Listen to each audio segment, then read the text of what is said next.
স্বাধীনতা সংগ্রামে বঙ্গবন্ধুর সহকর্মী হিসেবে প্রেরণা জুগিয়েছেন বঙ্গমাতা। 90তম জন্মবার্ষিকীর আলোচনায় প্রধানমন্ত্রী। করোনা ভ্যাকসিনকে রাজনৈতিক ইস্যু করতে চায় একটি মহল, বললেন পররাষ্ট্রমন্ত্রী। চুয়াডাঙ্গায় একসঙ্গে 3টি যানকে ধাক্কা দিল বাস, 6 জনের মৃত্যু। চট্টগ্রাম সিটি কর্পোরেশনের দুর্নীতি কমানোই প্রধান কাজ, বললেন নতুন প্রশাসক। বঙ্গবন্ধুর প্রতিকৃতিতে শ্রদ্ধা।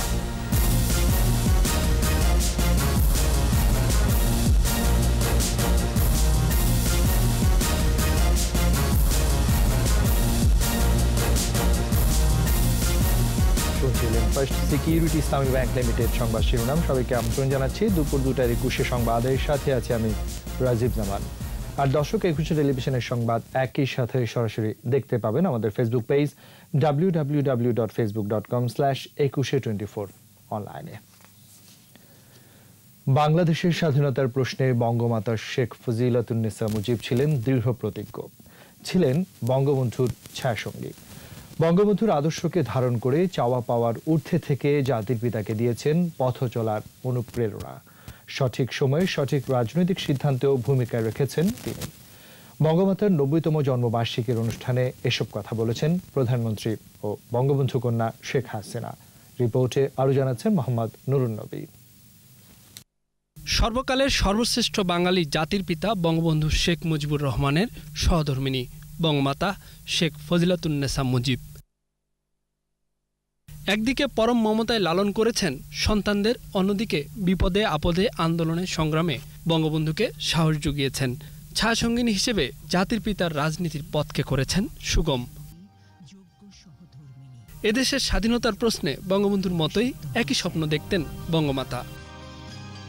মুজিব বর্ষে মহীয়সী এই নারীর 90তম জন্মবার্ষিকী করোনা পরিস্থিতিতে গণভবন, শিশু একাডেমি ও গোপালগঞ্জ থেকে একযোগে ভার্চুয়াল আয়োজনে সেসব কথাই আলোচিত হলো। সুখ এবং দুঃখকে, বঙ্গবন্ধুর সমস্ত কিছুকে আপন করে নেওয়া। অনুষ্ঠানে বঙ্গবন্ধু কন্যা প্রধানমন্ত্রী শেখ হাসিনা কঠিন সেই সময়গুলোতে মায়ের পথ চলাকে শ্রদ্ধা ভরে স্মরণ করেন। বলেন, জেলখানায় থাকা অবস্থায় মুজিবের অনুপস্থিতিতে সামলেছেন পরিবার, দলের নেতাকর্মী ও রাজনীতির সবকিছুই। জাতির পিতা বঙ্গবন্ধু শেখ মুজিবের যে সংগ্রাম, সে সংগ্রামের পাশে থেকে যিনি সবসময় প্রেরণা জুগিয়েছেন, তিনি আমার মা বেগম ফজিলাতুন্নেসা মুজিব। কষ্টই করে গেছেন, কিন্তু এই দেশের স্বাধীনতা, এই স্বাধীনতার জন্য তিনি যে কত দৃঢ় প্রতিজ্ঞ ছিলেন সেটা আমরা নিজেরাই জানি। বাইরের অবস্থাটা জেলখানায় বসে আব্বাকে জানানো এবং সেখান থেকে তার নির্দেশনা নিয়ে এসে সেগুলি পৌঁছে দেওয়া, এই কাজগুলো কিন্তু তিনি খুব দক্ষতার সাথে করতেন। ব্যক্তিগত চাওয়া পাওয়া কিংবা বিলাসিতাকে কখনো কাছে টানেননি, কাটিয়েছেন একেবারে সাদামাটা জীবন। বঙ্গবন্ধু কন্যার ভাষায় কোনো সমস্যাকে সমস্যা মনে করেননি তিনি। কখনো নিজের দৈন্যতার কথা বলতেন না, কখনো কোনো চাহিদা ছিল না, নিজে কোনোদিন কিছু চাননি, সবসময় তিনি দিয়ে গেছেন। আমাদের অনেক বড় বড় অভিজ্ঞ নেতারাও যেখানে সঠিক সিদ্ধান্তটা নিতে পারেননি বা হয়তো একটা ভুল সিদ্ধান্ত দিতে গেছেন, সেখানে আমার মা ঠিক সঠিক সময় সঠিক সিদ্ধান্তটাই নিয়েছেন। প্রধানমন্ত্রী বলেন, সাহসের সাথে সবকিছু মোকাবিলা করেছেন। এমনকি 75-এর 15ই আগস্ট বঙ্গবন্ধুর উপযুক্ত সাথী হিসেবেই সাহসের সাথে মোকাবিলা করেছেন, বিলিয়ে দিয়েছেন নিজের জীবনকেও। কিন্তু আমার মা, তিনি তো জীবন ভিক্ষা চাননি, তিনি তো নিজে বাঁচতে চাননি। তিনি সাহসের সাথেই সেখানে একথাই বলছেন যে আমার স্বামীকে হত্যা করেছে, আমি তার কাছেই যাব। সেখানেই তাকে হত্যা করা হয়েছে। কাজে জীবনে মরণে তিনি আমার বাবার একজন উপযুক্ত সাথী হিসেবেই তিনি চলে গেছেন। অনুষ্ঠানে 3200 অসচ্ছল প্রশিক্ষণপ্রাপ্ত নারীকে নগদ অর্থ ও সেলাই মেশিন দেওয়া হয়, আর 100 মেধাবী ছাত্রছাত্রীর মধ্যে ল্যাপটপ বিতরণ করা হয়। মোহাম্মদ নুরুন নবী, 21 টেলিভিশন, ঢাকা। আওয়ামী লীগের সাধারণ সম্পাদক ওবায়দুল কাদের বলেছেন, বঙ্গমাতা শেখ ফজিলাতুন্নেসা মুজিব ছিলেন বঙ্গবন্ধুর সার্বক্ষণিক রাজনৈতিক সহযোদ্ধা। বঙ্গমাতার 90তম জন্মবার্ষিকীতে বনানীতে তার সমাধিতে ফুল দিয়ে শ্রদ্ধা জানান তিনি। এ সময় আওয়ামী লীগ ও সহযোগী সংগঠনগুলোর নেতাকর্মীরাও শ্রদ্ধা জানান। পরে নিজ বাসভবন থেকে ভিডিও বার্তায় ওবায়দুল কাদের বলেন, ঐতিহাসিক 7 মার্চের ভাষণের আগ মুহূর্তে বঙ্গমাতাই জাতির পিতাকে চূড়ান্ত অনুপ্রেরণা জুগিয়েছিলেন। বঙ্গবন্ধুর ছাত্র রাজনীতি, মানুষের অধিকার প্রতিষ্ঠার আন্দোলন তার সমগ্র রাজনৈতিক জীবনে ছায়ার মতো অনুসরণ করেন। তার প্রতিটি পদক্ষেপে অফুরান প্রেরণার উৎস ছিলেন বঙ্গমাতা ফজিলাতুন্নেসা মুজিব। এদিকে বঙ্গমাতার জন্মবার্ষিকীতে বনানী কবরস্থানে শ্রদ্ধা নিবেদন করেন ঢাকা দক্ষিণ সিটি কর্পোরেশনের মেয়র শেখ ফজেনুর তাপস। তিনি না হলে হয়তোবা বঙ্গবন্ধুর পক্ষে এরকম বিশাল অর্জন সম্ভব নাও হতে পারে। তিনি বাঙালি জাতির স্বাধীনতার জন্য কাজ করেছেন। তার স্বামী যতদিন কারাগারে ছিলেন তিনি এই বাঙালি জাতিকে সুসংগঠিত করার জন্য নিবেদিতভাবে নীরবে কাজ করে চলেছেন। এবার আমাদের বিশেষ আয়োজন শোকাবহ আগস্ট।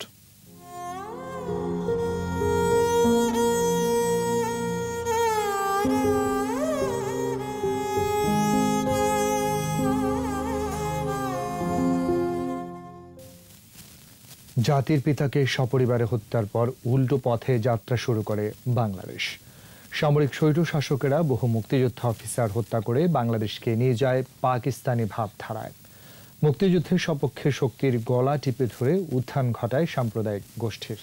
মোশতাক, জিয়া, এরশাদের পায়ের নিচে পিষ্ট হয় গণতন্ত্র। স্বাধীনতা বিরোধী রাজাকার আল বদরদের প্রতিষ্ঠিত করা হয় সবখানে। জসিম জুয়েলের রিপোর্ট।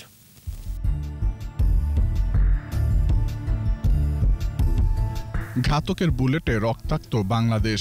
জাতির পিতাকে সপরিবারে হত্যার পরপরই ক্ষমতা দখল করে মোশতাক, জিয়া। হত্যা ষড়যন্ত্রের দৃশ্যপটে জেনারেল জিয়া। হত্যা করা হয় হাজার হাজার মুক্তিযোদ্ধা, সেনা কর্মকর্তাকে। জাতির পিতার হত্যাকারীদের রক্ষা তো বটেই, তাদেরকে পুরস্কৃতও করেন জিয়া।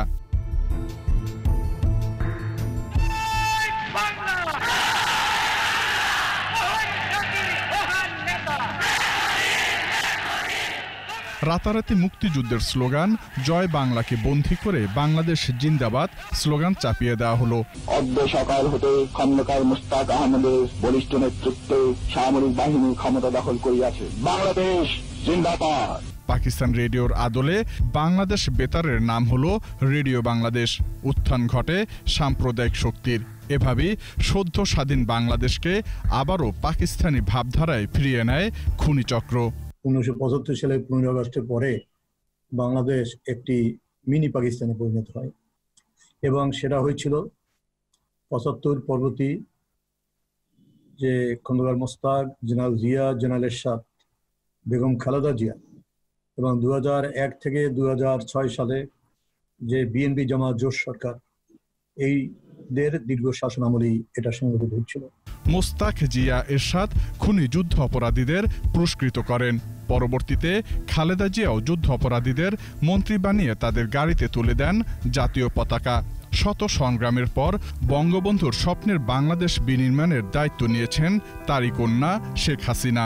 আজকে যদি বঙ্গবন্ধু কন্যা শেখ হাসিনা প্রধানমন্ত্রী না হতেন এবং তিনি যদি আজ আমাদের মাঝে না থাকতেন, তার নির্দ্বিধায় বলতে পারি যে যুদ্ধ অপরাধীদেরও বিচার হতো না, আর বঙ্গবন্ধুর আত্মস্বীকৃত খুনিদেরও বিচার হতো না। ষড়যন্ত্রের মাঝেই বঙ্গবন্ধুর স্বপ্নের বাংলাদেশের পথেই বাঙালির এগিয়ে চলা।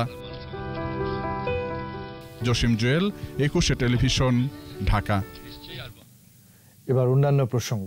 দেশে একটি মহল করোনা ভ্যাকসিন নিয়ে রাজনৈতিক ইস্যু বানাতে চায় বলে মন্তব্য করেছেন পররাষ্ট্রমন্ত্রী ডক্টর AK আব্দুল মোমেন। মেহেরপুরে ঐতিহাসিক মুজিবনগর কমপ্লেক্স পরিদর্শন করে তিনি আরও জানান, ভ্যাকসিন আনতে বিভিন্ন দেশের সঙ্গে যোগাযোগ রাখছে সরকার। যে ভ্যাকসিনটা বের হবে সেই ভ্যাকসিনটা সর্বলোকের জন্য, দরিদ্র ধনী সব লোক যাতে পায়। মাননীয় প্রধানমন্ত্রী বলেছেন no one is left behind.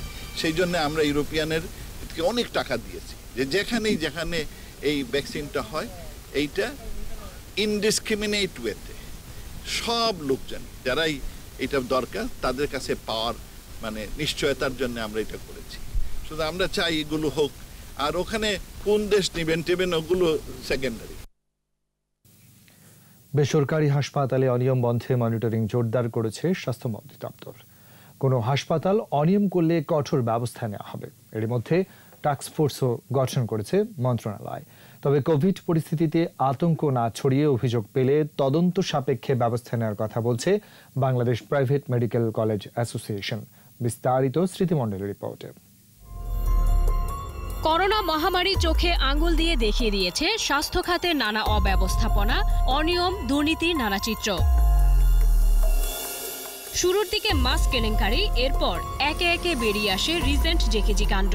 নড়ে চড়ে বসে স্বাস্থ্য মন্ত্রণালয়, পরিবর্তন আসে প্রতিষ্ঠানটির মহাপরিচালক পদেও, চলছে রদবদল। অনিয়ম খতিয়ে দেখতে রাজধানীর বিভিন্ন বেসরকারি হাসপাতাল, ক্লিনিক ও ডায়াগনস্টিক সেন্টারে অভিযান শুরু করেছে স্বাস্থ্য অধিদপ্তর। নিবন্ধন না থাকা কয়েকটি হাসপাতালকে সিলগালা ও জরিমানাও করা হয়েছে। স্বাস্থ্য অধিদপ্তরের সহকারী পরিচালক জানান, এখন থেকেই মনিটরিং জোরদার থাকবে। হাসপাতাল কর্তৃপক্ষ নজরদারি আরও বাড়িয়ে, টিমের সংখ্যা বাড়িয়ে সেখানে টেলিহেলথ যে কোনো হাসপাতালে যেগুলো অভিযোগ পাচ্ছে সেগুলোকে তদন্ত করছে, প্লাস যেগুলো লাইসেন্স করেনি, আহ্বান করেনি তাদের বিরুদ্ধে কঠোর অবস্থান নিচ্ছেন। এদিকে কোভিড-19 ব্যবস্থাপনা, সেবার মান বৃদ্ধি ও অনিয়ম বন্ধে 9 সদস্যের টাস্কফোর্স গঠন করেছে স্বাস্থ্য মন্ত্রণালয়। হাসপাতালের লাইসেন্স, ফি ও ব্যবস্থাপনার ক্ষেত্রে অনিয়ম তদারকি করবে এই টাস্কফোর্স। এছাড়া সারা দেশে হাসপাতালের করোনা পরিস্থিতি পর্যবেক্ষণে 45 কর্মকর্তাকে দায়িত্ব দেওয়া হয়েছে। তারা যখন কোনো অভিযোগ পাবেন সেগুলো তারা তদন্ত করে দেখবেন এবং যদি প্রমাণিত হয় তদন্তে যে কেউ অন্যায়, অনিয়ম বা দুর্নীতি করছেন, ডেফিনেটলি সেটার শাস্তি হবে, এটাই স্বাভাবিক। কোনো হাসপাতালের বিরুদ্ধে অনিয়মের অভিযোগ প্রমাণ হলেই কেবল ব্যবস্থা নেওয়া উচিত বলে মনে করে Bangladesh private medical college association.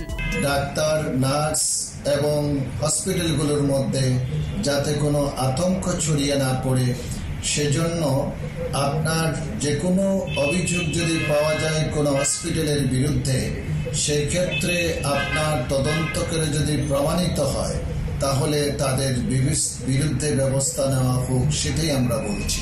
বিপিএমসিএ বলছে, কোভিড পরিস্থিতিতে হাসপাতালগুলোতে সেবা ও টেস্টের মান বাড়ানো জরুরি।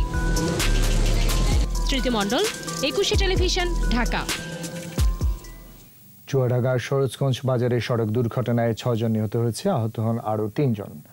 প্রত্যক্ষদর্শীরা জানান, সকালে চুয়াডাঙ্গা ঝিনাইদহ সড়কের সরোজগঞ্জ বাজারে একটি যাত্রীবাহী বাস একসঙ্গে একটি মোটরসাইকেল, একটি শ্যালো ইঞ্জিন চালিত পরিবহন, একটি ভ্যানকে ধাক্কা দেয়।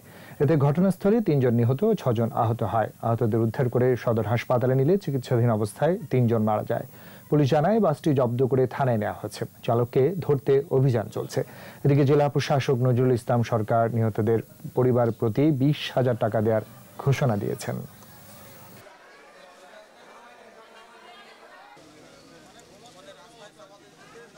বরফ নিয়ে আসছে, ওই আলমনগরের পিছনে এসে মারলো গাড়ি, মারার পর তারপর মারলো একটা পাখি ভ্যানে বরাবর মারলো একটা মোটরসাইকেলে মারার পর তারপরে এসে এখানে একটা গাড়ি ছিল আলমনগর, ওই গাড়িতে মারল। ওই প্যাসেঞ্জাররা ওনাকে থামানোর জন্য চেষ্টা করছে, তারপর থমথমে মারধর করার পরে স্পটে 3 জন মৃত্যুবরণ করে এবং 7 থেকে 8 জন গুরুতর অসুস্থ অবস্থায়।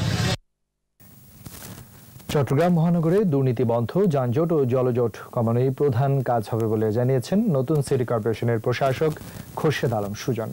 সকালে ধানমন্ডি 32 নম্বরে জাতির জনক বঙ্গবন্ধু শেখ মুজিবুর রহমানের প্রতিকৃতিতে শ্রদ্ধা নিবেদনের পর ঢাকা রিপোর্টার্স ইউনিটিতে সাংবাদিকদের মুখোমুখি হন তিনি।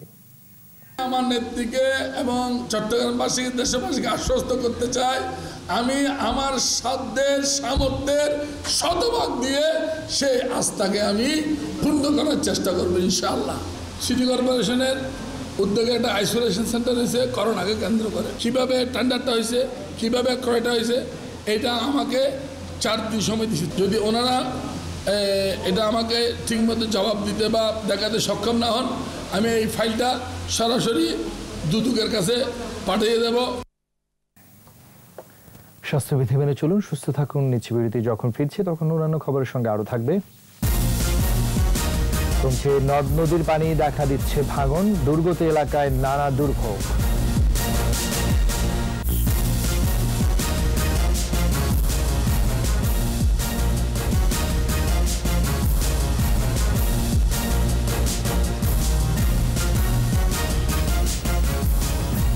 আমন্ত্রণ দুপুর 2টার 21 সংবাদে। দেশের বিভিন্ন স্থানে নদ নদীর পানি কমতে শুরু করলেও অনেক স্থানে ডুবে আছে বসতবাড়ি, কোথাও আবার স্থায়ী জলাবদ্ধতা দেখা দেয়, দুর্ভোগে বানভাসী মানুষ। তারা বলছেন প্রয়োজনের তুলনায় অপ্রতুল ত্রাণ। দুর্গত এলাকায় বাড়ছে পানিবাহিত রোগও, দেখা দিয়েছে নদী ভাঙন। 21-এর প্রতিনিধিদের সহায়তায় মাসুম আলিসার রিপোর্ট। টাঙ্গাইলের সবগুলো নদীর পানি কমে বন্যা পরিস্থিতির উন্নতি হলেও মানুষের দুর্ভোগ কমেনি। জেলার পূর্বাঞ্চলের উপজেলাগুলোর অধিকাংশ ঘরবাড়ি এখনো পানিতে ভাসছে। দেখা দিয়েছে স্থায়ী জলাবদ্ধতা।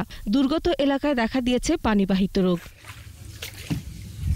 গাজীপুরের তুরাগ ও বংশী নদীর পানি কমছে ধীরে ধীরে, তবে দুর্ভোগে আছেন কালিয়াকৈর উপজেলার বন্যা কবলিত এলাকার মানুষেরা। 9 ইউনিয়নের 182টি গ্রাম ও নিচু অঞ্চল এখনো পানিবন্দী। তলিয়ে আছে রাস্তাঘাট ও অনেক ঘরবাড়ি। প্রশাসনের পক্ষ থেকে বন্যার্তদের জন্য 200 মেট্রিক টন চাল বরাদ্দ দেওয়া হয়েছে। যমুনার পানি কমতে থাকায় সিরাজগঞ্জে বন্যা পরিস্থিতির উন্নতি হয়েছে, তবে দেখা দিয়েছে ভাঙন। চৌহালিতে নদীর পূর্ব পাড় বোয়ালকান্দি থেকে মিস্ত্রিগাতি এবং জোতপাড়া থেকে খাসপুকুরিয়া সহ আশেপাশের এলাকায় প্রায় 20 কিলোমিটার জুড়ে ভাঙনে অন্তত 5 শতাধিক ঘরবাড়ি বিলীন হয়েছে। চৌহালির মানে এলাকা নিশানা মুছা গেছে, চৌহালি তো আর কিছু নাই। আমাদের বাড়িঘর ভাঙে ছিড়িয়ে গেছে, আমরা খুব অশান্তিতে আছি। গাইবান্ধায় পানি কমায় দুর্গতরা ফিরছেন স্বাভাবিক জীবনে। বসবাসের জন্য শুরু করছেন বসতবাড়ি তৈরির কাজ। এই যে 1 মাস আজ 7 দিন হলো স্কুলে আসলাম, বুঝছেন তো এখন হলো আন্দার বাড়ি অসুবিধে, খাবার পাই না, হয়তো আত্মীয় আন্দি সারাদিনও ডঙ্কে যায়। পানির সমস্যা, অনেক দূর থেকে পানি খেতে হয়, এটাই বেশি সমস্যা। মাসুম আলিসা, 21 টেলিভিশন। এদিকে তীব্র স্রোত ও ঈদ শেষে যাত্রীদের বাড়তি চাপে দৌলতিয়া পাটুরিয়া ও শিমুলিয়া কাঁঠালবাড়ি নৌ রুটে দীর্ঘ যানজটের সৃষ্টি হয়েছে। দৌলতিয়া ঘাটের 0 পয়েন্ট থেকে মহাসড়কের 8 কিলোমিটার এলাকা জুড়ে যানবাহনের সারি। বিআইডব্লিউটিসি কর্তৃপক্ষ বলছে প্রচণ্ড স্রোতের কারণে ঘাটে ভাঙন আতঙ্কে শিমুলিয়া কাঁঠালবাড়ি রুটে ফেরি চলাচল ব্যাহত হওয়ায় দৌলতিয়া ঘাটে বাড়তি চাপ রয়েছে। তবে প্রায় 10 ঘন্টা বন্ধ থাকায় শিমুলিয়া কাঁঠালবাড়ি রুটে সকাল 6টা থেকে ফেরি চলাচল শুরু হয়েছে। এই ঘাটেও পারাপারের অপেক্ষা রয়েছে অর্ধশতাধিক যানবাহন।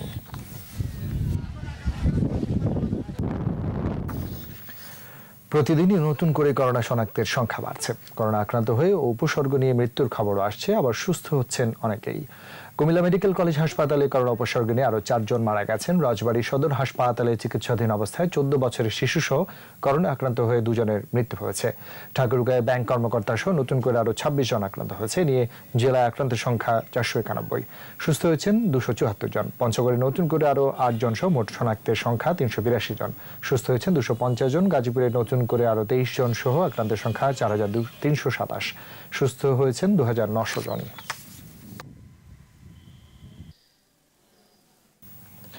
স্বাস্থ্যবিধি মেনে চলুন, সুস্থ থাকুন। নিচ্ছে বিরতি। যখন ফিরছি তখন অন্যান্য খবরের সঙ্গে আরো থাকবে চ্যাম্পিয়ন্স লিগ থেকে রিয়াল জুভেন্টাসের বিদায়, শেষ 8-এ ম্যান সিটির প্রতিপক্ষ অলিম্পিক লিও। আর এরই সাথে শেষ করছি দুপুর 2টার 21 সংবাদ। যাবার আগে ফার্স্ট সিকিউরিটি ইসলামী ব্যাংক লিমিটেড সংবাদ শিরোনামগুলো জানাচ্ছি আরো একবার। স্বাধীনতা সংগ্রামে বঙ্গবন্ধুর সহকর্মী হিসেবে প্রেরণা জুগিয়েছেন বঙ্গমাতা। 90তম জন্মবার্ষিকীর আলোচনায় প্রধানমন্ত্রী। করোনা ভ্যাকসিনকে রাজনৈতিক ইস্যু করতে চায় একটি মহল, বললেন পররাষ্ট্রমন্ত্রী। চুয়াডাঙ্গায় একসঙ্গে 3টি যানকে ধাক্কা দিল বাস, 6 জনের মৃত্যু।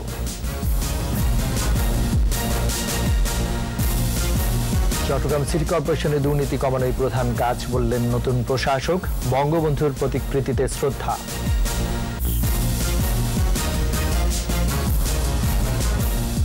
সর্বশেষ খবর জানতে ডায়াল করুন 202 নম্বর, ভিজিট করুন 21.tv.com এর ওয়েবসাইটে। যারা ফেসবুকে ভিজিট করতে পারেন facebook.com/2124 অনলাইনে। 6টায় আমাদের চট্টগ্রাম সংবাদ দেখার আমন্ত্রণ রইল। স্বাস্থ্যবিধি মেনে চলুন, সুস্থ থাকুন, 21-এর সঙ্গেই থাকুন।